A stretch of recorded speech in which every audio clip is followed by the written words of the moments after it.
Welcome to Early Years Insight, and I'm Kathy Leatherbarrow from Eden. And today's guest is Alan Kennedy, who has developed our lesson on child's developing mind. If you've not already done it, I suggest that you do. It's very informative. But Alan's background is he was the executive director of Road Safety GB and is now a clinical hypnotherapist with many different clients. So welcome, Alan. Hi. Your developing mind lesson went far too quick for my liking. Did it? Yeah. I was like, it's over. What did you enjoy about it? Oh, everything. I was just captured from the onset. You just put really succinctly and clearly and not too intellectual on how a child's mind is and the progression of the development. And not many people get that. Hardly anybody gets it. Yeah. And it's, and out of all the qualifications I've done and all the research that you do with your degrees and everything else, it was just freshly put in a way that was understandable. It was like, oh, wow.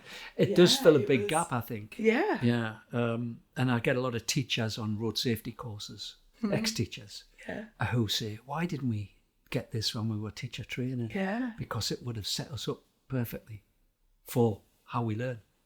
Well, just on the way you speak to children. The fundamentals of. Yeah. I think probably one of the main things I took away from it was it took me back to working with children and how I spoke to them. And you went, oh my God. Yeah. I think everybody does that. How I spoke to children, how I questioned them, how you recall their understanding and learning and their processing and what they think, and it's just, wow. Yeah, I mean, I talk to my grandkids in a different way to where their parents do. Yeah. Yeah. Like Sarah, my daughter, will, if Finley does something, she'll say, Finley, don't do that, stop it, Yeah. And I'll just say, Finley, most kids of your age wouldn't do that. It's different. But like you say, the same message has been delivered. But how it's perceived, understood. Yeah. It's quite profound, isn't it? Yeah. So on that, the way you talk to children, and I say, most children, of your age or most responsible children wouldn't do that.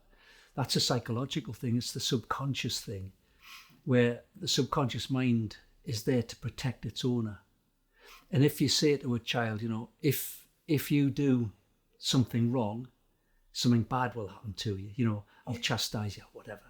The subconscious mind just says, no, that won't happen to me because I protect my owner. And therefore the child will continue to do it. Not all children will continue to do it, but some children go, well, that didn't work. I'm just going to keep doing what I'm doing. But when you say, most children wouldn't do that. As humans, we want to be part of a bigger group. That's how we're built. We want to be accepted. We do. We want to join the football team. We want to go to the Cubs or the Brownies or whatever. We want to be part of that. All those other people. So when we say that most people don't do that, maybe I shouldn't do it. It's clever, yeah, isn't it? Yeah, and it's used in advertising.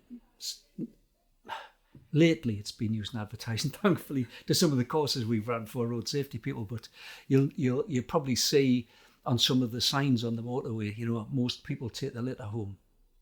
You might have seen that. Yes. Yeah. Yes. It's very recent, that, isn't it? It is. Yeah, and that's because the National Highways people came and did one of our courses.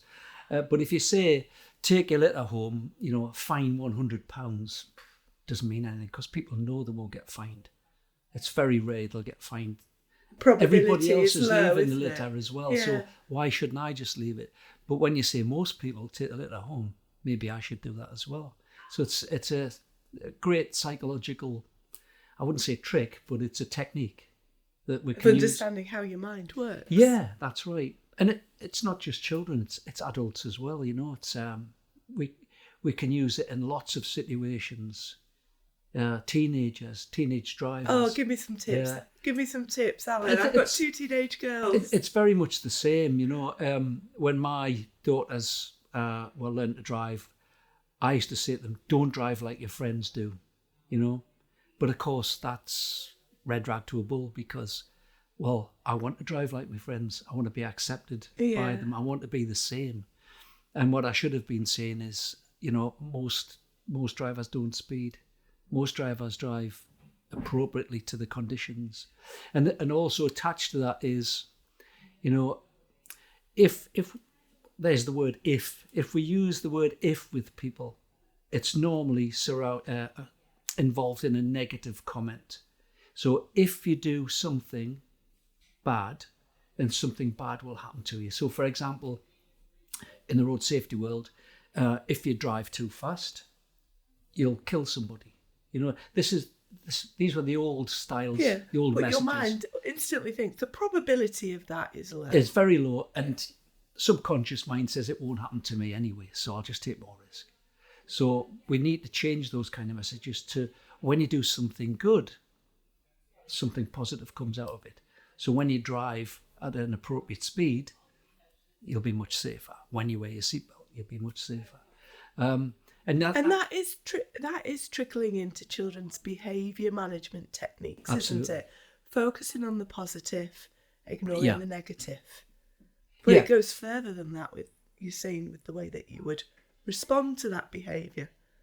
Yeah, it is really, really powerful. But it's a natural thing for a parent or a teacher to say, if you do that, this is going to happen. You know, you'll be sent out the class or whatever. Yeah. You know, if we change that round, the subconscious mind then sees those things as benefits rather than threats, and the subconscious mind responds to that in a positive way.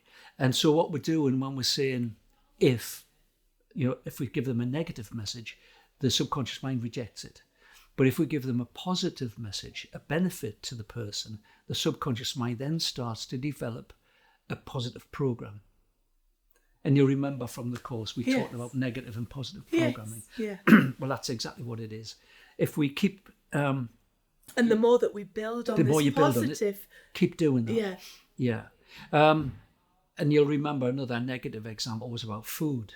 So if we keep saying to children, eat all of your dinner, you know, you must eat everything before you go out, or, you know, clean your plate. Yeah. And we program children to do that. We program them to eat 3 meals a day. And we're not born that way. You know, it's like we're not born to lie, but people learn to lie. You know? we're not born to be disrespectful. We learn it. So when we're born, we are programmed to eat when we're hungry and stop as soon as we're full.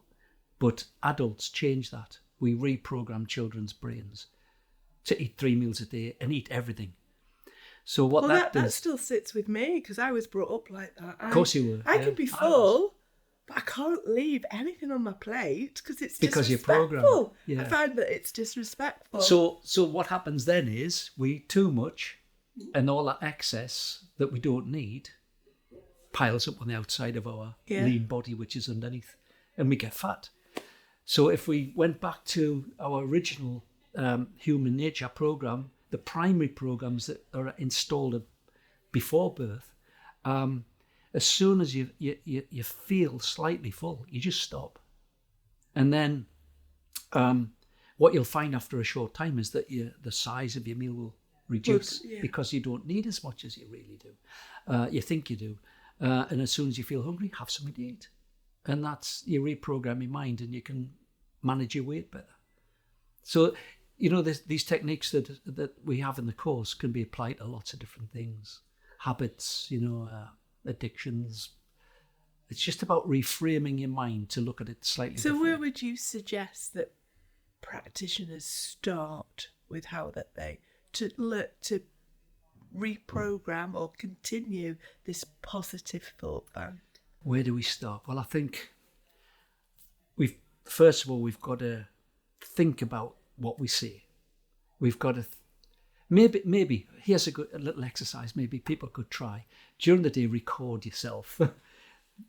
Record yourself during the day and record some of the phrases that you've used with children. And then in an evening when you've after tea, listen back and take each statement and see how we can turn that into a positive. And one example we use, if you remember on the course, is if you don't do well at school, you won't get a good job. Yeah. That's a negative. Yeah. And of course, for a lot of children, they may grow up thinking, subconsciously, they'll think, I'll never get a good job, so they don't try. So we can change that to, when you work hard, you will get a good job. So repeat, when you do well, you will get a good job. And the cynics might say, yeah, but they might not get a good job. But that doesn't matter. No. Because what we're doing is... the effort's been there. The effort is going in, yes. Yeah. Because we're putting a positive program, a positive mindset in there, which becomes automatic behaviour. That's the key. It becomes an automatic thought process. So the subconscious will automatically help you to work hard. It'll automatically help you to look for opportunities and situations to improve. It's like learning to ride a bike. At first, oh no, I can't ride a bike, Yeah. And then you get on the bike, it's really hard, you fall off it, you can't balance. Then the subconscious mind just goes, wait a minute, this is easy. And it takes over. And it becomes an automatic thing, like driving a car. You just jump in the car and you drive because it's automatic. And they are physical things, but also thought processes can become automatic. Positive ones as well as negative ones. And it can significantly impact a child's development. Absolutely. Their behaviour, particularly. Yeah. Absolutely, yeah. And if you look at some children who present themselves with issues, quite often it's just down to, yes, there are some cognitive things that go on as well, but quite often it's just things that have been put to them, how things have been presented to them, and it makes them feel inadequate, low self-esteem, lack of confidence. Yeah. They are things that we don't have when we're born. They are things that are put in our heads as we grow and develop.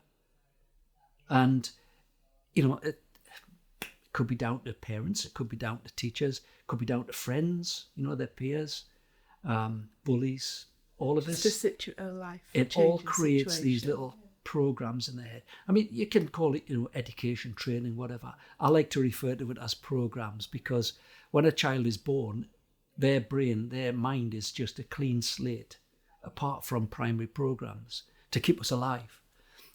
Once we're born, everything we learn becomes a program, and that can be changed. And you'll remember that we talked about how the child doesn't have a conscious mind until around the age of 8 or 9. Yeah. So that really surprised me. There's no I filter. Thought it was lower. Yeah, there's no filter to say, I don't agree with that, or that doesn't sound right. I'm not going to do that. I'm not going to do this. So because there's no filter, everything that goes in is recorded as true. Almost everything. And it depends on the time of day. It depends on their brainwave activity at the time. Because, just to explain that, so up to about the age of 8, children's brains can operate between 1 and 12 hertz. And there are 3 bands of brainwave activity in there. So there's the slowest, which is delta, that's deep sleep. Then you have theta, which is 4 to 8 hertz, which is that twilight zone, when you're waking up in the morning and just when you're falling asleep, you're not sure if you're awake or asleep yet. Yeah. That's theta. And then you've got alpha, and that's still kind of verging on unconsciousness, but it's daydreaming state. Okay. So children up to the age of 8 are in that all of the time. Now, if you're talking to a child, telling them things, when their brain is actually operating in theta, that is the level that I need to get hypnotherapy clients into to make suggestions and changes in programs in their mind. So when we're talking to children who are in theta, which is most of the day, they're in a hypnotic state and we're making suggestions, telling them things. No wonder they believe in Santa Claus and the Tooth Fairy. you know. Because you're telling me it's true. Yeah. And why would I disagree with And disbelieve you? there's no critical mind there yet. The conscious mind hasn't emerged. Once it emerges, you know, around the age of 8 or 9, then they start saying, wait a minute, we haven't got a chimney. How come there's a Santa Claus? You know, and they start to realise that things... They question. Yeah, they question. Yeah. They become teenagers and they analyse everything. The critical mind is going mad, you know, by the age of 12. Yeah. Yeah. Everything's in overdrive by the age of 12, isn't it? And you've got hormones raging, and you've got all these things going on, and, you know, teenagers have issues because of that. Yeah. So working with very young children, it's super important, really, that we begin to understand how we work with them, what we say to them, how we react with them, can have a massive impact on their life beyond the age of 8 and 9 when the critical mind emerges. Because once that critical mind has emerged, you've largely got the person you're going to get for the rest of their life. Gosh. So, you know, I have clients coming to me for help in their 50s and 60s, and they've struggled with guilt, with remorse, anger, you know, sadness, all these different emotions, and they don't know why, or they think they know why. But once we dig down deeper in hypnosis, we nearly always find that something happened in their young childhood. But thankfully, those things can be changed. The programs aren't there permanently. They can be changed. And with a bit of support, people can change programs themselves. You know, you can do self-hypnosis. So it's the mind is really powerful, and in the wrong hands or in untrained hands, which, to be honest, as most people are not trained, and we're just parents, and we do the best that we can, and we're just teachers, you know, and we have knowledge and we have skills, but I think you're right. You know what you said before. This element is vital. Fundamental. It's fundamental. It's vital.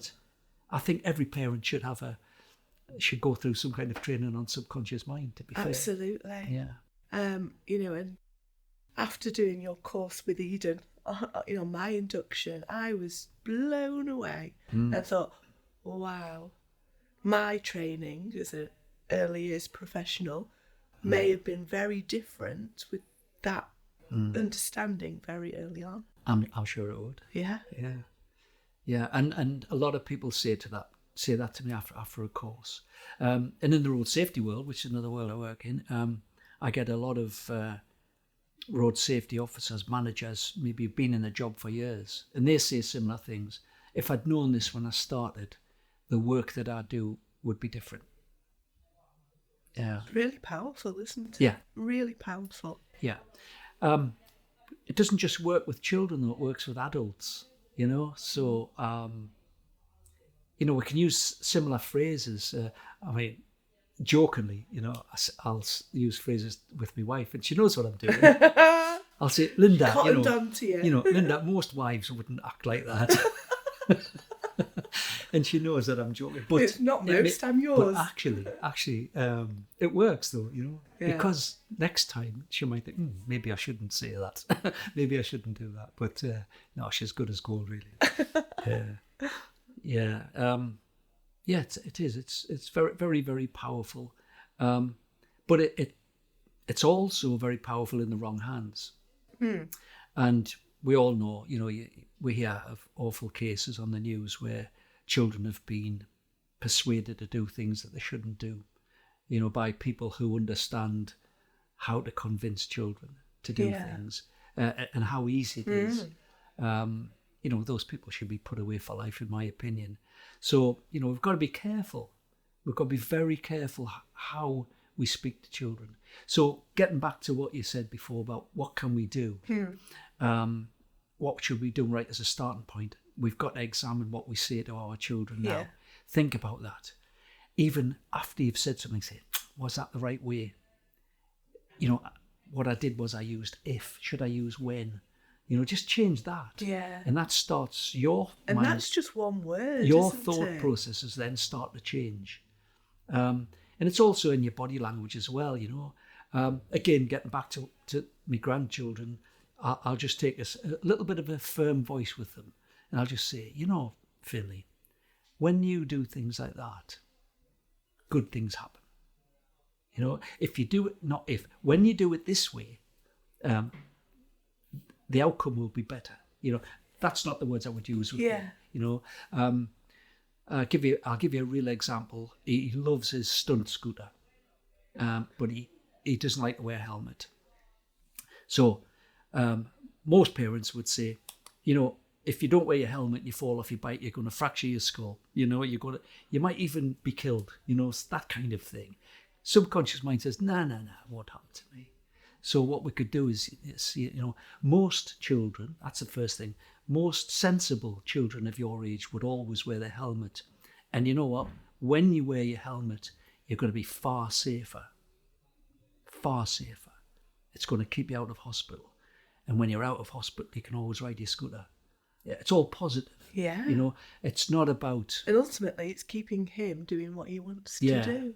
So the next time he gets his scooter out, his subconscious mind, which has absorbed that as a benefit, will go, Finley, wear the helmet. It works. And I'm not saying it works straight away. You have to repeat these messages, repeat them, and build upon. Build that positive process in the mind, yeah. And after a little while, the subconscious mind goes, yeah, I've got it now. I've got it. Yeah, and it changes behaviour. Gosh. Yeah. We can all do that as humans if we want something out of life. You've heard people who manifest and visualise. Yeah. That's what we do. Because mindfulness is a big buzzword at the moment, part of mindfulness, isn't it? Yeah. I'll give you an example from my own perspective. When I was a teenager and I discovered music, I really wanted to be a musician and play on a stage in front of thousands of people. And I used to dream about it. I used to pretend, I got a really rubbish guitar, and I used to pretend, like a lot of teenagers do, you pretend you're a rock star. Yeah. But I really did manifest it. I dreamt it. I closed my eyes. I visualized myself doing it. And you believe you're going to get there, don't you? I can do that, and I will do it. And I did. And I did similar things in my career. When I used to work in the oil industry. I used to work on the rigs. Awful job. Oh. Suffered loads of injuries and things. And I took redundancy after about 15 years. I didn't know what I was going to do. And I became a motorcycle instructor, but that's another story. And it's how I got into road safety. Right. But I started right at the bottom as a motorcycle instructor. And then I got I went for an interview for a road safety officer's job, full time. And one question was, so, how far would you like to go in this job? And I said, well, is the chief exec's seat going to be available in a few years' time? That was my answer. Really? Yeah. And so I used to visualize promotion. I used to see somebody doing a great job, upstairs, one of the bosses, one of the managers. I would visualize being them, doing their job. I would manifest that. And then the subconscious mind would just automatically get me there. Yeah, because I remember very early on in my career, I listened to a guest speaker at an event, and it's one guest speaker that stuck with me. You hear lots of them throughout your time, but this one, and it was one of the very first ones, and he said, if somebody ever tells you it's impossible, then it's your job to break it down and make each step possible. Because nothing is impossible. Well, and that stuck with me. And and whenever sort of I doubt myself, or whether I think, oh, that's too big, that's impossible, I'm there, I'm back there, and it is possible. Break it down. How can we work towards this? Well, Nelson Mandela said, everything's impossible until you achieve it. Yeah. And that's true. And what you're saying is true. You just break it down. anything is possible. We can be whatever we want to be. We've just got to believe it. You know, and I'm in that kind of mode at the moment. I'm in a belief mode at the moment about music. You know, I want to create an album, and that's going to happen. Yeah. That will happen, no doubt. You know, my wife's not so confident. She's saying, you know, just take your time, Alan. Don't rush into it. I said, no, I won't rush into it. But she knows me now. She knows that once I manifest, It's going to happen, you know, and it will happen. Yeah, and it's not just in things like that. It's in all walks of life, in everyday activities. You want something bad enough, and if you start to visualize it, you really have to visualize it, because that's what the subconscious mind works on. It works on images and creativity.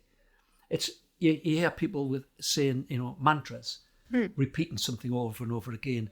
That's okay, but the subconscious mind really works well with the vision, with pictures. So if you see a scenario that you want out of life, you imagine it. You imagine yourself in it. You're there. Close your eyes. Start to dream it. Smell the smells that are around. You know, look at the colours. You know, if you're outside, feel the wind. Make it real, and then be there. Be there doing whatever you want to do. Whether it's buying a new house, whether a new car, whether it's going on a holiday that you've always dreamed of, you just dream it. But you've got to get those images in your mind and I'm make going it there real. then. I'm on that beach, Alan. You're starting to dream now, Yeah. aren't you? Yeah. Yeah. And to help you, just put some really relaxing music on in the background and just go to that place for the next 15, 20 minutes.